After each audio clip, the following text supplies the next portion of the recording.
কোনো দিক থেকে মনে হয়েছে যে আমাদের সমাজ অনেকটা এগিয়ে গেছে, কিন্তু সেটা শুধু নামই। বাট দেখো, আমাদের সমাজও এগিয়ে গেছে আর সমাজে থাকা মানুষগুলোও এগিয়ে গেছে, কিন্তু তোমাদের মতো কিছু মেন্টাল যুক্ত মানুষজন এখনো মধ্যযুগেই পড়ে আছে। দুজনের কোথাও না কোথাও মনে হয়েছে যে এই সমাজের জন্য কোথাও একটা ছোট মেসেজ বা একটা ছোট সোশ্যাল এক্সপেরিমেন্ট করাটা দরকার। আর সেটা ও আচ্ছা, তো তোমরা সমাজকে কি মেসেজ দিতে চাইলে, যে ক্যামেরার সামনে কিভাবে ফুলসজ্জা করতে হয়?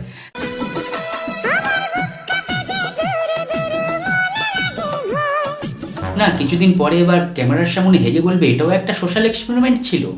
হরে কৃষ্ণ। তোর নাম কি বলতো? খান কি? তাই আমাদের দুজনের কোথাও না কোথাও মনে হয়েছে যে এই সমাজের জন্য কোথাও একটা ছোট মেসেজ বা একটা ছোট সোশ্যাল এক্সপেরিমেন্ট করাটা দরকার। আর সেটার জন্যই আমরা দুজন মিলে এই উদ্যোগটা নিই।